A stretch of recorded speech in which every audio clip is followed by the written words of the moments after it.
Conversa de Bastidor, com Malu Gaspar.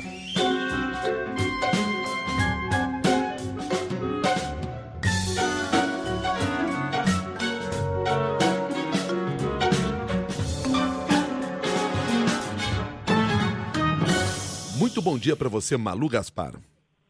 Bom dia, Milton. Bom dia, Cássia. Bom dia, ouvintes. Eu tenho uma queixa. Opa, já Ninguém até sei. incluiu nesse amigo oculto de vocês.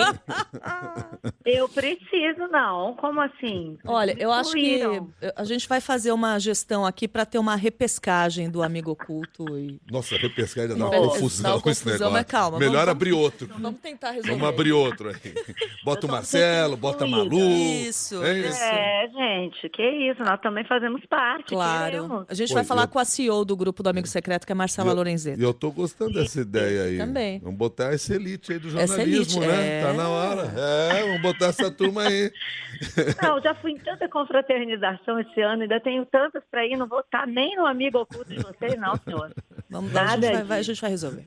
Malu Beleza, Gaspar. então tá bom. Eu quero saber como é que vai ser o amigo oculto lá no STF. Bom, é o seguinte, nós trouxemos em reportagem hoje, né, a informação sobre a intenção do presidente do STF, o Edson Fachin, em criar um código de conduta para os ministros do Supremo. Isso vem bem a calhar quando estamos aí discutindo essa questão do Dias Toffoli e a sua viagem para ver seu time lá na Libertadores, né? Só que tinha mais gente naquele aviãozinho privado, tal, gente envolvida lá com o Banco Master, e isso está criando uma grande confusão. Imagino o impacto que isso possa ter internamente lá no STF.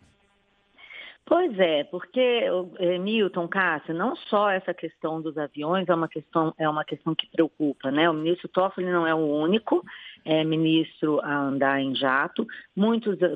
Alguns já houve notícias de ministros andando em jatos de advogados, e nesse caso foi um caso grave, porque ele já era relator do caso do Master, andou no jato de um empresário junto com o advogado de um réu, e logo depois deu as decisões que levaram a não só aquele sigilo do qual a gente falou, né, aquele sigilo master, como também a subir o processo para o Supremo, né, e pararam, as investigações estão paradas, não estão sendo feitas oitivas, não estão sendo feitas diligências, havia novos inquéritos que seriam abertos a partir daquele, também nada aconteceu. E aí, Milton, o que o ministro Edson Fachin tem falado, não só com outros ministros do Supremo, como também ministros de outros tribunais, tribunais superiores, como o STJ, é que ele quer incluir nesse código de ética uma questão que há muito tempo se fala, para além de jatos, né? A questão das palestras, né? Muitas dessas palestras que são feitas por ministros do STF, tanto no Brasil como fora, são palestras pelas quais eles recebem algum cachê. Quanto? Não sabemos. Quais são elas? Também não sabemos, porque toda vez que a gente pergunta sobre isso para o STF, eles não respondem, eles não informam, não se manifestam. Então, isso é uma questão de transparência séria, né? A ideia é que esse código de ética obrigue os ministros a fazerem uma coisa que já deveria ser esperada, né? Dar transparência aos seus atos, porque eles não são só servidores públicos, como são os servidores públicos responsáveis por guardar a Constituição. Então, o princípio da transparência é essencial numa democracia, né? Isso não vai agora, como você falou, não vai ser simples, porque os ministros não querem fazer isso, né? Então, vai ser um embate interno e também vai envolver outros tribunais, né? Porque você cria esse código de conduta, o que acontece? Em geral, espera-se que os outros tribunais sigam, né? Se o Supremo tem esse código de conduta, como é que vai ser? Você tem um espelho para o judiciário. Então, isso é uma questão simples que o ministro Edson...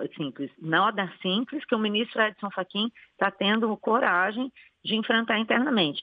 Se isso vai seguir, eu não sei, porque realmente a resistência é muito grande dentro do Supremo. Esse amigo oculto aí...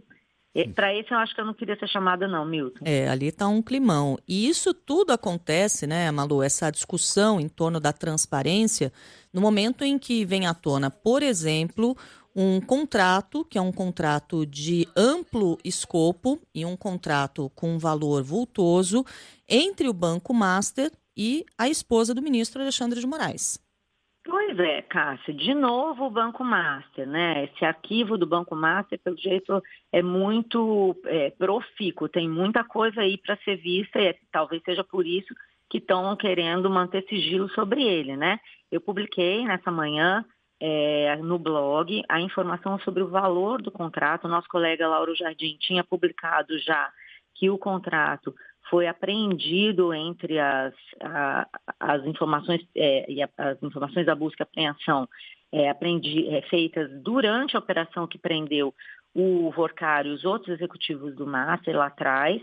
E, inclusive, eu apurei que isso está preocupando muito os escritórios de advocacia que atendem o Master, porque esse contrato ele foi compartilhado pelo próprio Worcário em mensagens de celular, em conversas com funcionários do banco, em conversas, inclusive, em que ele cobra os funcionários para que paguem regiamente ao escritório da advogada Viviane Bastos de Moraes, que vem a ser a mulher do ministro Alexandre de Moraes.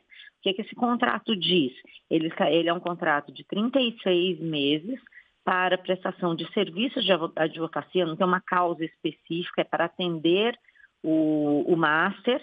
Então, você não sabe quais causas estão previstas ali, qual o escopo do serviço para poder avaliar, mas ele prevê o pagamento mensais de R$ 3.600.000 ao longo de 36 meses, começando em 2024.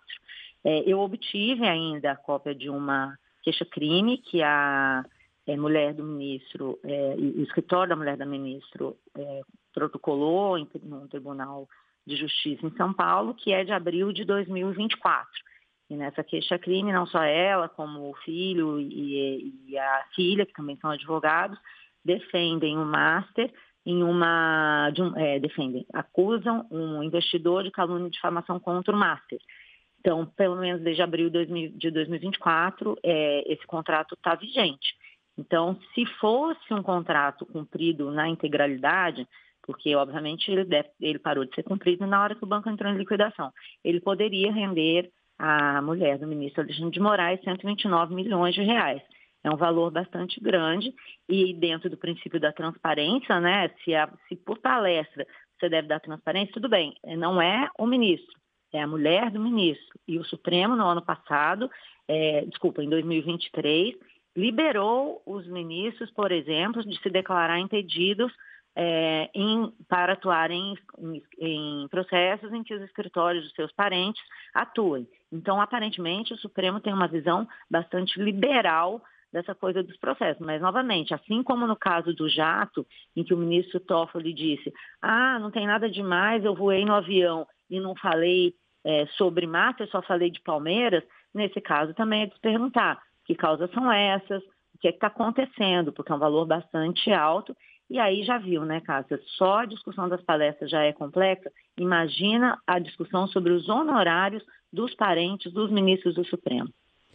Muito obrigado, Malu Gaspar. E um bom dia para você. Valeu, gente. Estou aguardando, tá? Tá bom. Até mais. Um abraço, boa semana para todo mundo. Para você também.